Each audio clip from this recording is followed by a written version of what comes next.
निरंकुशवाद का विरोध है और लोकतंत्र के प्रति अगाध आस्था है। 1947 में उन्होंने दिल्ली के एशियाई सम्मेलन के उद्घाटन में कहा था कि मेरे लिए सबसे बड़ा जो रोग है, सबसे बड़ा पाप है वह फासिस्टवाद है। वे विभाजित भारत के प्रधानमंत्री बने और तटस्थ देशों के नेता बने।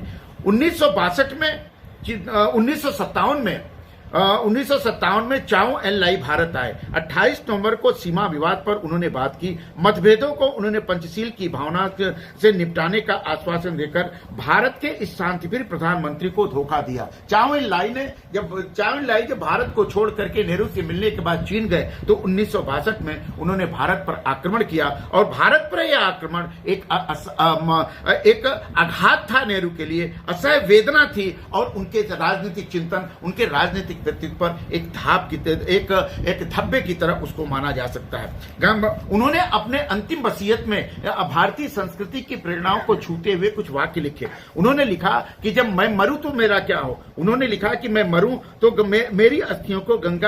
मेरी कुछ अस्थियों को गंगा की धारा में, अविरल धारा में डाल दिया जाए। उनकी इस इच्छा, उन्होंने लिखा कि मेरी इस इच्छा के पीछे मेरा ताल्लुक है, कोई धार्मिक ताल्लुक नहीं है। इसके बारे में मेरी कोई धार्मिक मान्यता नहीं है। मुझे बचपन से गंगा और यमुना से लगाव रहा है और जैसे जैसे मैं बड़ा हुआ यह लगाव बढ़ता गया। मैं मौसम की तरह बदलने के साथ साथ इनके बदलते हुए रंग रूप को देखा है। कई बार गंगा के बदलते हुए रूप को मैंने देखा। कई बार मुझे याद आई कि उस इतिहास की, उन परंपराओं की, उन पौराणिक गाथाओं की, उन गीतों की, उन कहानियों को, उन ऋषियों के ऋचाओं की कई युगों के साथ, उन ऋषियों की ऋचाओं की जिसका प्रवाह गंगा के तट पर हुआ। उन युगों की याद मुझसे गंगा और यमुना जोड़ती है, जिन जुड़ाव को मैं हमेशा महसूस करता था। मैं चाहता हूं कि मेरी अस्थियां गंगा की धारा में घुल मिल जाएं ताकि भारत के एक प्रवाह में, रचना प्रवाह में, सांस्कृतिक प्रवाह के साथ मेरा मिलन हो जाए।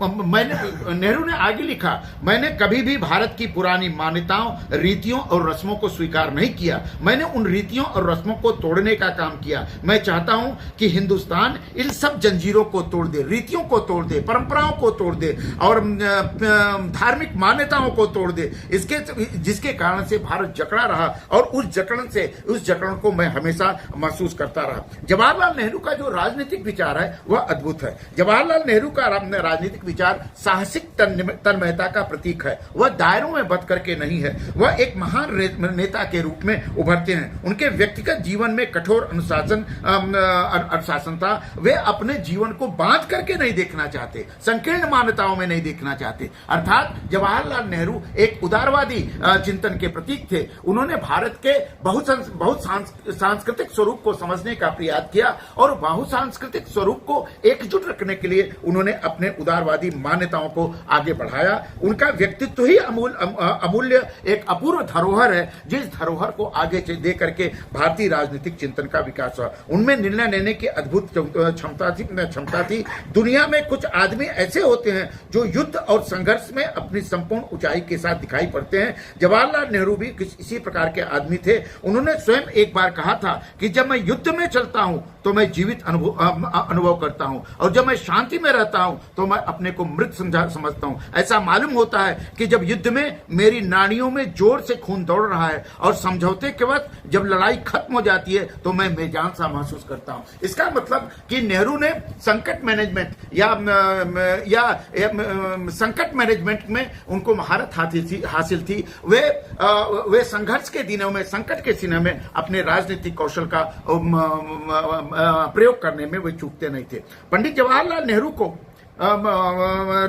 लोकप्रिय नेता स्वर्गीय दिगाल ने महान राजनीतिज्ञ, महान जनतांत्रिक तथा सामाजिक प्रगति और शांति की दिशा में लगा हुआ महानतम पुरुष बताया, जिनमें योद्धा की तरह साहस था और समस्याओं को सुलझाने की अभूतपूर्व क्षमता थी। जवाहरलाल नेहरू का राजनीतिक चिंतन फांसीवाद और साम्राज्यवाद के विरुद्ध लड़ाई में उभरता है। जवाहरलाल नेहरू साम्राज्यवाद के विरोधी थे और फांसीवाद संबंधी विचारधाराओं को घृणा के भाव से देखते थे। उनके लिए साम्राज्यवाद एक शोषण पर आधारित व्यवस्था थी। उन्होंने ब्रिटिश साम्राज्यवाद को शोषण का एक प्रतीक बताया। उन्होंने देखा कि विभिन्न तौर पर ब्रिटिश राजनीतिक या ब्रिटिश सत्ता भारत का मानसिक, शारीरिक, आर्थिक और सामाजिक शोषण करता रहा। उन्होंने लिखा कि ब्रिटिश साम्राज्यवाद भारत की दर्द भरी कहानी है, उस कहानी का अनुभव मैं हमेशा करता हूं, वह कहानी हमें पीड़ा देती है, वह कहानी हमें दर्द देती है।